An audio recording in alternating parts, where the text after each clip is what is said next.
मेरे प्यारे बच्चे, आज तुम यहां आए हो, यह संयोग नहीं है। तुमने यह वीडियो किसी सामान्य पल में नहीं खोला। तुम्हारे भीतर कुछ था, एक खिंचाव, एक अनकही प्यास, एक ऐसी बेचैनी जो शब्दों में नहीं आती, और उसी ने तुम्हें यहां तक लाया। तुम्हें लगा होगा कि तुम बस एक वीडियो देख रहे हो, लेकिन मैं तुमसे कह दूं, यह वीडियो तुम्हें देख रहा है। यह संदेश तुम्हारी आत्मा तक पहुंचने के लिए, तुम्हारी सांसों की लय में घुलने के लिए और तुम्हारे सबसे गहरे अंधेरे को रोशन करने के लिए आया है।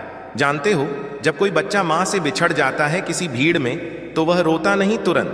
पहले वह इधर उधर देखता है, उम्मीद रखता है, खुद को संभालता है। फिर धीरे धीरे वह डर उसके भीतर उतरता है, वह एकांत जो बाहर नहीं भीतर होता है। और फिर एक आवाज आती है, मां की, और वह बच्चा दौड़ता है उस आवाज की तरफ नहीं, उस अनुभव की तरफ जो उसे बताता है, मैं अकेला नहीं हूं, तुम भी उसी बच्चे की तरह हो मेरे प्यारे। और आज वह आवाज आई है। तुम पिछले कितने समय से भीड़ में अकेले चल रहे हो? कितने चेहरों के बीच रहकर भी तुम्हें लगा है कि कोई तुम्हें सच में नहीं जानता? कितनी रातें ऐसी गुजरी हैं जब छत को देखते हुए तुमने सोचा, यह सब क्यों हो रहा है मेरे साथ? कितनी सुबह ऐसी आई हैं जब उठने का मन ही नहीं किया, जब लगा कि इस दिन को शुरू करना एक बोझ है। मैं जानता हूं, वह जानता है जो इस ब्रह्मांड की हर सांस में समाया है, जो हर आंसू को गिनता है, जो हर रात तुम्हारे सिरहाने बैठा रहता है जब तुम्हें नींद नहीं आती। वह जानता है भोलेनाथ ने कभी किसी को अकेला नहीं छोड़ा। उनकी आंखें बंद दिखती हैं, लेकिन वे हमेशा देख रहे हैं। उनकी तीसरी आंख सिर्फ क्रोध के लिए नहीं है, वह तुम्हारे भीतर का वह सत्य देखती है जो तुम खुद से भी छुपाते हो। और आज वह तीसरी आंख तुम पर है। जब से यह संसार बना है, तब से एक खेल चल रहा है। यह खेल बाहर नहीं खेला जाता, यह भीतर खेला जाता है। और इस खेल का नाम है भूलना और याद करना। तुम भूल गए थे, आज याद करने का समय है। तुम्हें याद है जब तुम बहुत छोटे थे, शायद 5 या 6 साल के, और तुम आसमान की तरफ देखते थे। उस समय तुम्हारे मन में कोई सवाल नहीं था, तुम बस देखते थे। और उस देखने में एक अनंत सुकून था। न भविष्य का डर था, न अतीत का बोझ, बस वह पल था और तुम उस पल में पूरे थे। वह बच्चा अभी भी तुम्हारे भीतर है। उसे किसी ने मारा नहीं है, केवल दबाया है, जिम्मेदारियों की परतों तले, दूसरों की अपेक्षाओं के बोझ तले, असफलताओं के दागों तले, और उस डर तले जो तुम्हें हर सुबह पहले ही जगा देता है। लेकिन वह बच्चा सांस ले रहा है, और आज उसकी सांस तेज हो गई है।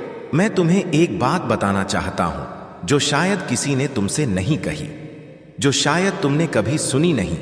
एक बात जो इस संसार की सबसे बड़ी सच्चाई है, और जिसे सुनकर तुम्हारी आंखें भर आएंगी, इसलिए नहीं कि यह दुखद है, बल्कि इसलिए कि यह इतनी सुंदर है। तुम चुने गए हो। हाँ, तुम, इस वीडियो को देखने वाले तुम, अभी इस पल में। यह संयोग नहीं है कि तुम यहां हो। इस ब्रह्मांड में करोड़ों लोग हैं, लाखों वीडियो हैं, अनगिनत पल थे जब तुम कहीं और हो सकते थे, लेकिन तुम यहां हो अभी इस संदेश के सामने। यह शिव की इच्छा है, और शिव की इच्छा में कोई गलती नहीं होती। जब कभी किसी आत्मा को जागना होता है, सच में जागना, उस नींद से जो शरीर की नींद नहीं बल्कि चेतना की नींद होती है, तो शिव उसे एक संकेत देते हैं। कभी यह संकेत किसी इंसान के रूप में आता है, कभी किसी घटना के रूप में, कभी किसी किताब के रूप में, और कभी बस एक आवाज के रूप में जो अचानक तुम्हारे कानों में पड़ती है और तुम्हारे भीतर कुछ हिल जाता है। आज वह संकेत, यह आवाज है तुम्हारे लिए। अब जरा रुको, सांस लो, एक लंबी गहरी सांस। उसे भीतर रोको एक पल के लिए, और फिर धीरे धीरे छोड़ो। उस सांस को महसूस किया? वह सांस, वह एक सांस शिव का उपहार है। वह तुम्हारे जीवन का प्रमाण है। उस एक सांस में लाखों अणु हैं, अनगिनत परमाणु हैं, और उन सब में एक ही चेतना बहती है। वह चेतना जो तुम हो, जो मैं हूं, जो शिव है। तुमने कभी सोचा है, अगर यह ब्रह्मांड इतना विशाल है, इसमें इतने ग्रह हैं, इतने तारे हैं, इतनी आकाश गंगाएं हैं, तो उस सब के बीच तुम यहां क्यों हो? इस पृथ्वी पर, इस समय में, इस शरीर में, क्योंकि यह शरीर किसी ने ऐसे ही नहीं दिया। तुम्हारी आत्मा ने यह जन्म चुना। हां, तुम्हारी आत्मा ने उस शरीर को चुना जिसमें तुम हो, उस मां को चुना जिसने तुम्हें जन्म दिया, उन परिस्थितियों को चुना जिनमें तुम पले, उन कठिनाइयों को चुना जो तुम्हारे जीवन में आई। यह जानकर दर्द होता है ना, कि जो तकलीफें तुमने झेली हैं वे भी तुम्हारी आत्मा की पसंद थीं। लेकिन रुको, यहां समझने वाली बात है। एक हीरे को जब खदान से निकाला जाता है तो वह कच्चा होता है, वह चमकता नहीं, वह कुरूप लगता है, और फिर उसे घिसा जाता है बार बार कठोरता से, बेरहमी से, और उस घिसाई में वह हीरा टूटता नहीं, निखरता है, चमकता है, और तब उसकी कीमत आंकी भी नहीं जा सकती। तुम वही हीरे हो और यह जीवन वह घिसाई है। तुम्हारे दर्द ने तुम्हें तोड़ा नहीं है, तुम्हारे दर्द ने तुम्हें बनाया है। तुम्हारी हर असफलता ने तुम्हारे भीतर एक ऐसी समझ जमाई है जो किसी सफलता से नहीं आती।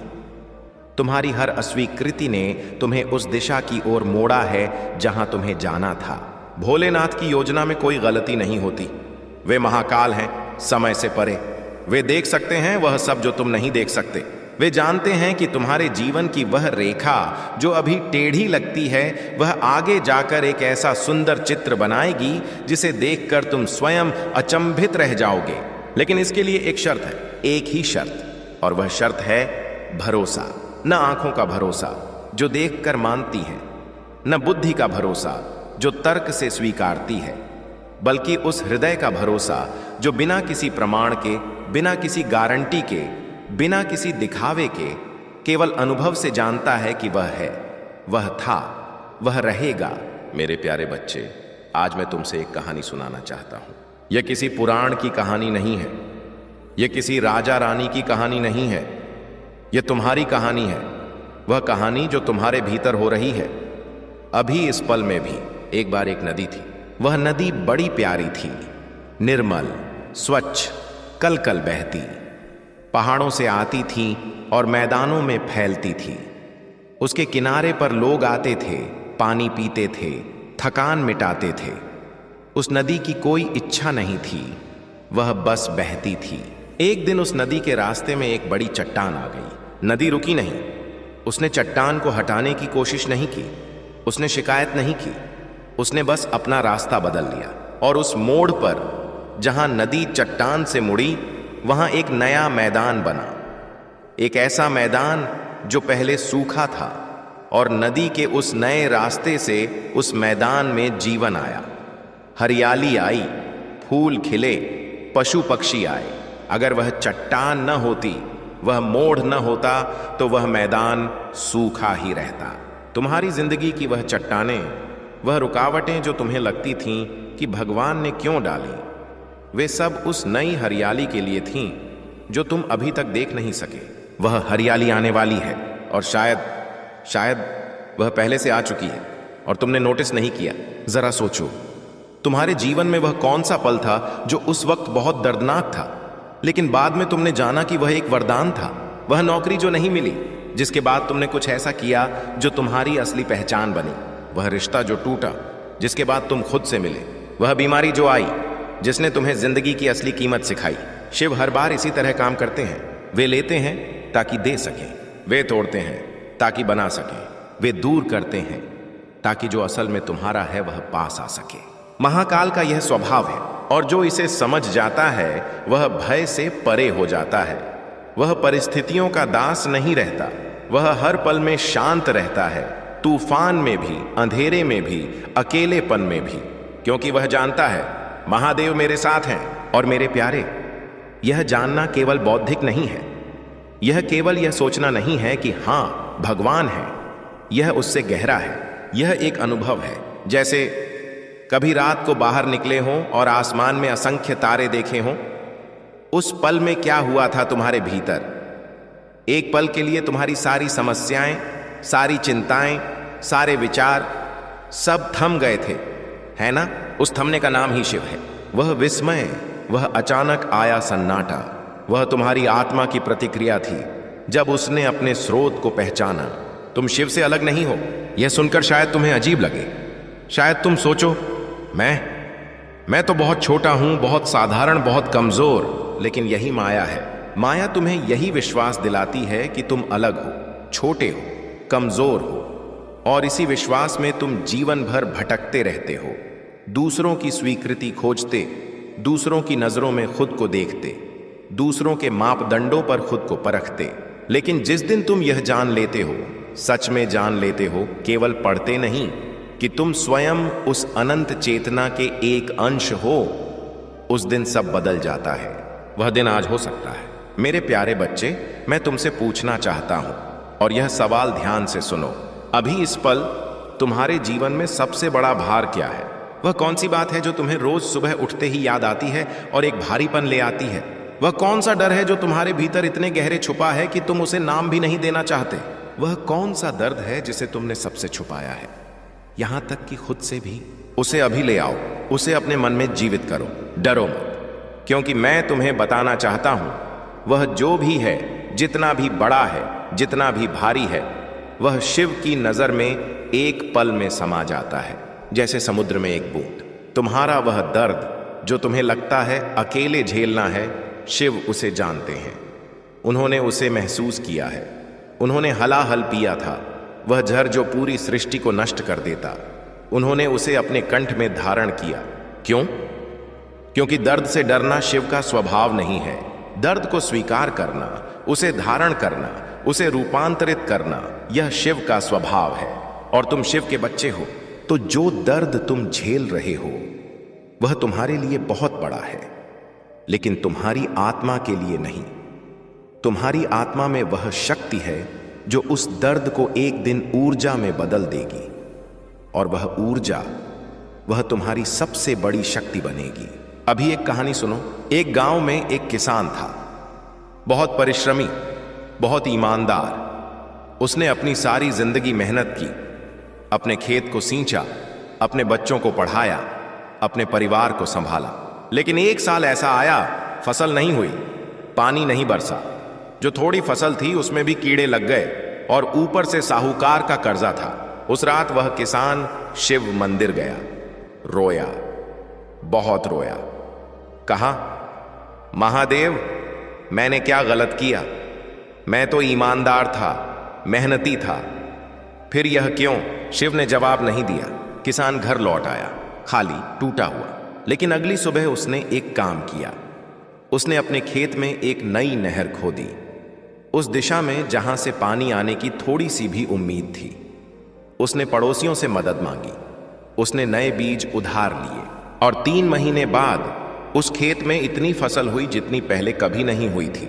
वह किसान फिर मंदिर गया, लेकिन इस बार रोया नहीं, केवल बैठ गया, चुपचाप। और उस चुप्पी में उसे जवाब मिला। शिव ने कहा था, तब भी उस अंधेरी रात में मैं तुम्हारे साथ हूं, लेकिन मेरी मदद तुम्हारे हाथों से आती है। मैं तुम्हारे भीतर हूं। जब तुम उठते हो, मैं उठता हूं।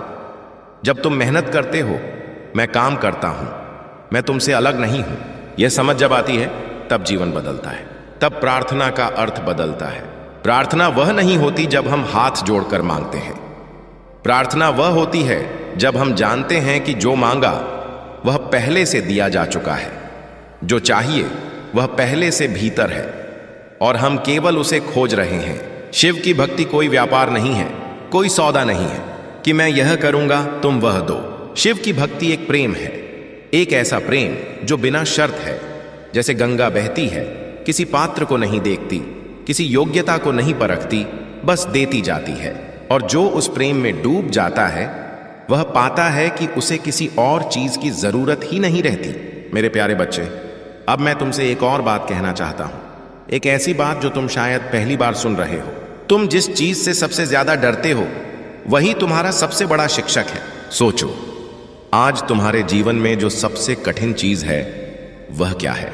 शायद अस्वीकृति का डर है, डर कि लोग तुम्हें नहीं अपनाएंगे। शायद असफलता का डर है, डर कि तुम पर्याप्त नहीं हो। शायद अकेलेपन का डर है, डर कि कोई तुम्हारे साथ नहीं रहेगा।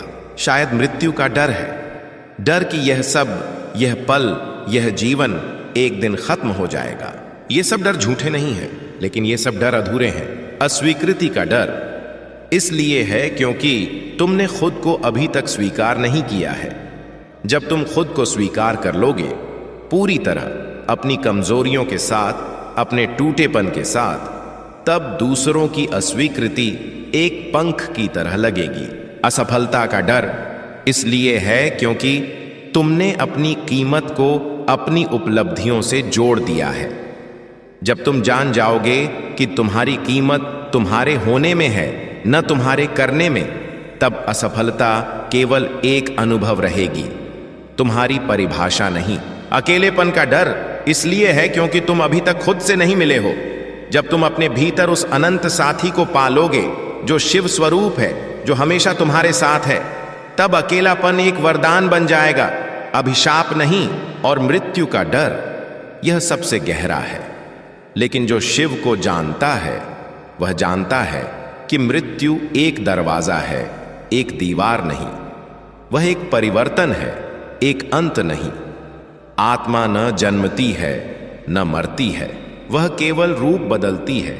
जैसे जल भाप बनता है, भाप मेघ बनती है, मेघ बरसता है और फिर नदी बनती है। तुम उस जल हो जो कभी नष्ट नहीं होता, केवल रूप बदलता है। ये जानकर क्या महसूस हो रहा है? कुछ हल्का हुआ भीतर? उस हल्केपन को पकड़ो, उसे जाने मत दो। यही वह अनुभव है जो शिव तुम्हें देना चाहते हैं, हर पल, हर सांस में। अब मैं तुम्हें एक रहस्य बताता हूं। यह रहस्य बहुत पुराना है। इसे आर्षि जानते थे, इसे सिद्ध जानते थे, इसे वे साधक जानते हैं जो वर्षों की साधना के बाद एक ऐसी शांति को प्राप्त होते हैं जो बाहरी परिस्थितियों से नहीं डोलती। और यह रहस्य यह है, जो तुम खोज रहे हो वह तुम्हारे भीतर है। यह सुनकर शायद तुम सोचो, यह तो सबने कहा है, यह कौन सा नया रहस्य है? लेकिन रुको, मैं यह केवल शब्दों में नहीं कह रहा, मैं तुम्हें यह अनुभव करवाना चाहता हूं। अभी इस पल तुम्हारे भीतर क्या चल रहा है? कोई विचार है, कोई भावना, कोई संवेदना?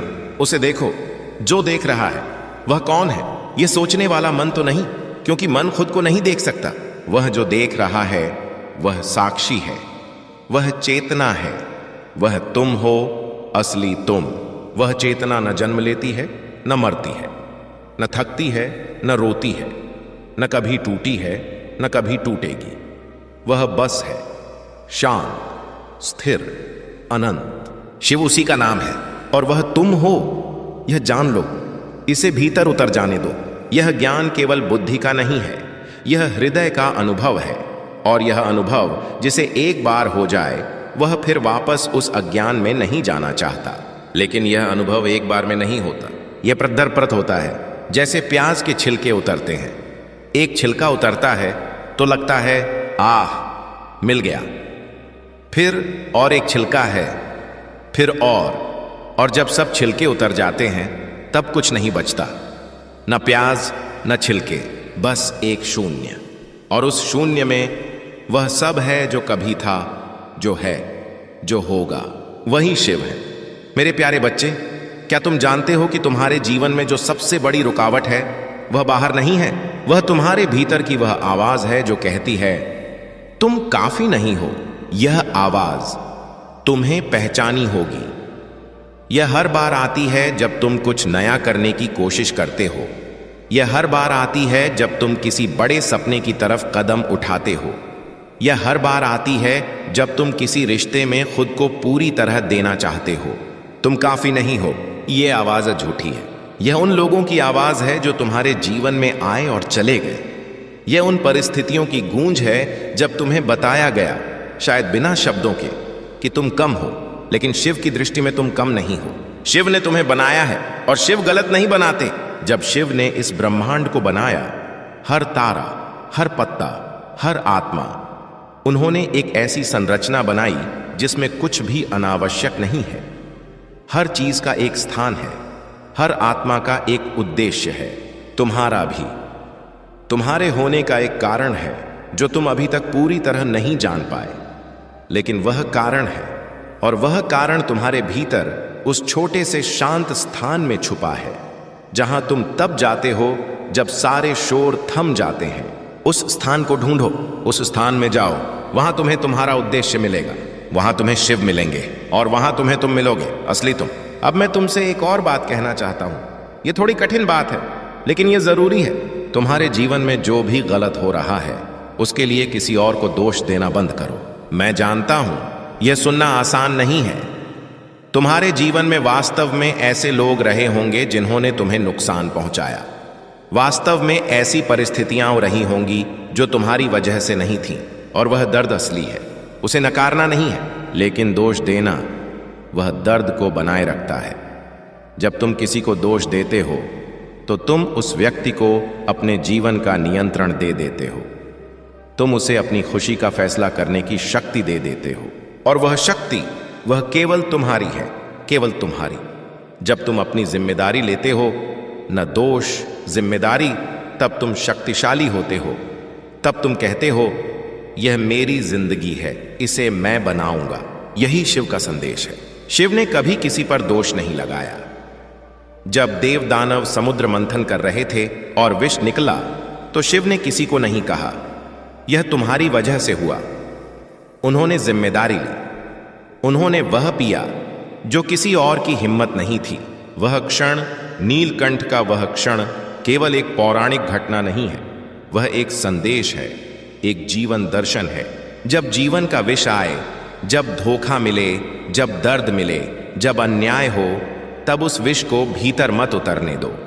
उसे कंठ में रोको, उसे परिवर्तित करो और उसे अपनी साधना का हिस्सा बनाओ। तब तुम भी नीलकंठ हो जाते हो, तब तुम भी शिव हो जाते हो। मेरे प्यारे बच्चे, इस यात्रा में एक और मोड़ है। तुम्हारे जीवन में कुछ लोग आए होंगे जिन्हें तुमने बहुत प्यार किया, जिनसे तुमने उम्मीद की, और जिन्होंने तुम्हें निराश किया। वह निराशापुर, वह टूटन, उसे तुम कहां रखते हो? अगर तुम उसे अपने हृदय में रखते हो तो वह जहर बन जाती है। वह हर नए रिश्ते को जहरीला कर देती है। वह तुम्हें बंद कर देती है, दरवाजा बंद कर लेने की तरह। और दरवाजा बंद होने से बाहरी हवा नहीं आती, लेकिन भीतर की भी नहीं जाती। और भीतर जो हवा बंद हो जाए वह सड़ जाती है। क्षमा वह दरवाजा खोलना है। क्षमा उस इंसान के लिए नहीं होती जिसने तुम्हें चोट दी। क्षमा तुम्हारे लिए होती है, अपने आप को उस बोझ से मुक्त करने के लिए। शिव सबसे बड़े क्षमाशील हैं। उन्होंने उन्हें भी क्षमा किया जिन्होंने उनके साथ छल किया। उनकी आंखों में न तो प्रतिशोध था, न कटुता, केवल करुणा। क्योंकि शिव जानते हैं हर व्यक्ति अपनी सीमित समझ से काम कर रहा है। हर व्यक्ति अपने दर्द से भागते हुए दूसरों को दर्द देता है। हर व्यक्ति अपनी एक कहानी में कैद है। जब तुम यह समझ जाते हो, तब दूसरों की गलतियां भी उतनी भारी नहीं लगती। तब तुम क्षमा कर सकते हो, और क्षमा करते ही तुम हल्के हो जाते हो। और वह हल्कापन, वह शिव का स्पर्श है। यदि यह संदेश तुम्हारे हृदय तक पहुंच रहा है, यदि तुम्हारे भीतर कुछ हिल रहा है, कुछ जाग रहा है, तो यह ऊर्जा केवल तुम्हारे लिए न रहे। इसे आगे भेजो किसी ऐसे इंसान तक जो आज अंधेरे में है, जो आज थका हुआ है, जो आज अकेला है। यह वीडियो लाइक करो, इसलिए नहीं कि एक संख्या बढ़े, बल्कि इसलिए कि जब तुम यह करते हो तो यह संदेश उन लोगों तक पहुंचता है जिन्हें आज इसकी सबसे ज्यादा जरूरत है। तुम्हारा एक छोटा सा इशारा किसी की जिंदगी बदल सकता है। और यदि तुम चाहते हो कि यह दिव्य मार्गदर्शन, यह शिव की आवाज तुम्हारे जीवन का हिस्सा बनी रहे, तो इस चैनल को सब्सक्राइब करो। ऐसे जानो जैसे महादेव कह रहे हों, यदि तुम इस राह पर चलना चाहते हो तो मेरे साथ चलो।